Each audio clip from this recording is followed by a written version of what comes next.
मैं बुद्ध की मजबूरी सोच के परेशान होता हूँ कई बार, और फिर मैं सोचता हूँ कि काश यशोधरा जैसा व्यक्तित्व सबका होता। बुद्ध की रियल कहानी क्या है शायद किसी को नहीं पता। मैं जिस कहानी की बात कर रहा हूँ, मैथिली शरण गुप्त नाम के एक बड़े प्रसिद्ध कवि ने यशोधरा नाम की पुस्तक में वो कहानी लिखी है, भूमिका में जिक्र किया। बुद्ध बचपन से ही थोड़े से वैरागी किस्म के व्यक्ति थे। उनकी कुंडली देख के ज्योतिषी ने बताया भी था। माता पिता बहुत परेशान थे, शुद्धोदन उनके पिता का नाम था। माता पिता ने बहुत कोशिश की कि इस बच्चे का मन विरक्त न हो। अच्छा महल बनवाया, सारी सुविधाएं दी। जैसे ही बुद्ध थोड़े से किशोरावस्था में आए, उस समय की दुनिया की सबसे खूबसूरत महिला से, लड़की से, यशोधरा से उसकी शादी करवा दी। यशोधरा के पिता ने काफ़ी एग्ज़ाम लिए बुद्ध जी के, वो सारे एग्ज़ाम में पास हुए, तब जाकर शादी हुई। ऐसे नहीं हुई, शादी हुई। तो बुद्ध भी ठीक था, रमे रहे उस जीवन में।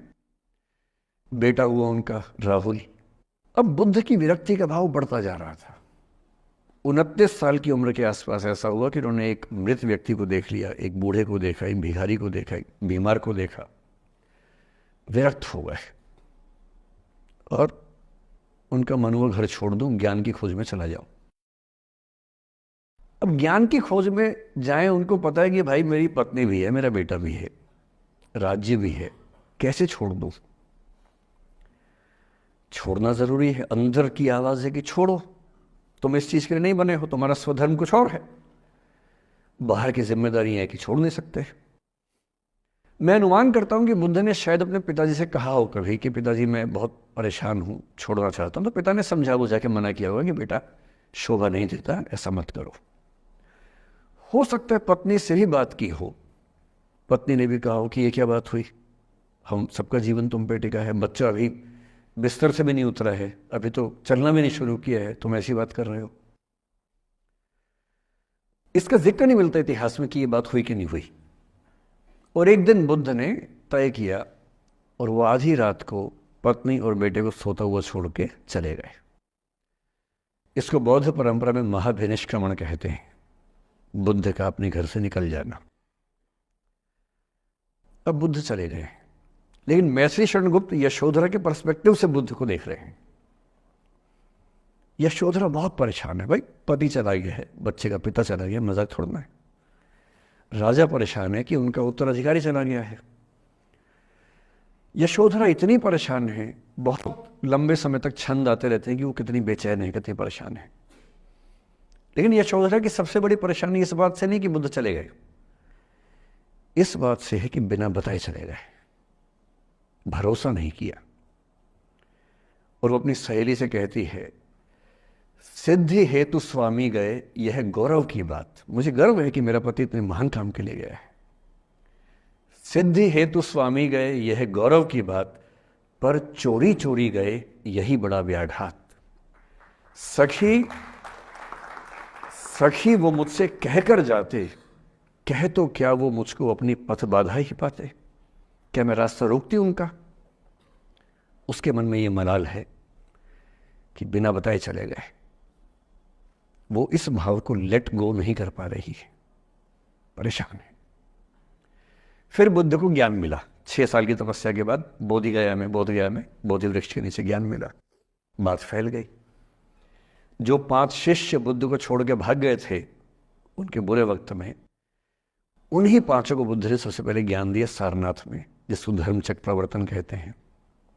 बुद्ध की ख्याति बढ़ने लगी। शुद्धोदन ने बुद्ध के पास, अपने बेटे के पास कई लोगों को भेजा ये कहने के लिए कि भाई यहां भी तो आओ, हमसे भी तो मिलो। बुद्ध का ऐसा प्रताप था कि जो उनके पास जाता वो बुद्धम शरणम गच्छामि हो जाता, वापस ही नहीं आता। तो फिर शुद्धोदन ने बुद्ध के बचपन के एक दोस्त को ये कह के भेजा, भैया मैं जानता हूं तुम वापस नहीं आओगे, पर प्रभावित होने से पहले बोल देना कि पापा याद कर रहे थे।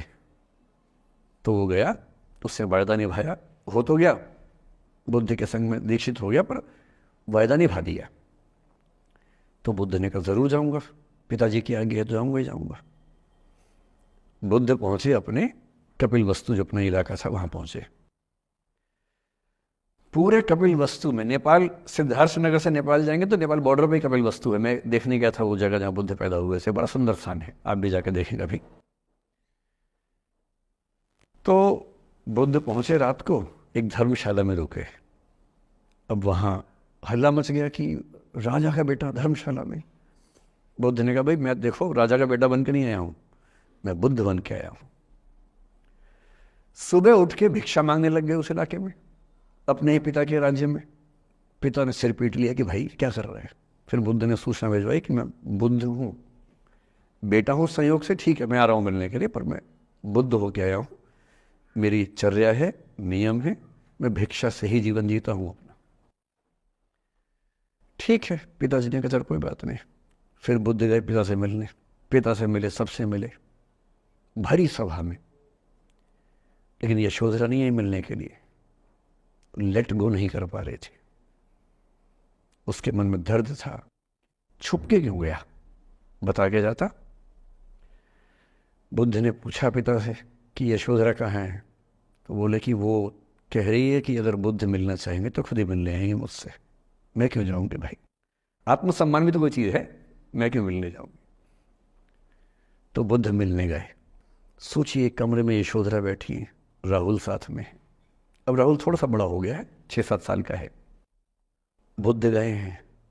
अब आपके मन में आ रहा है कि बुद्ध वहाँ जाके बोलेंगे सॉरी मैंने गलत किया, I hurt you, I really feel sorry.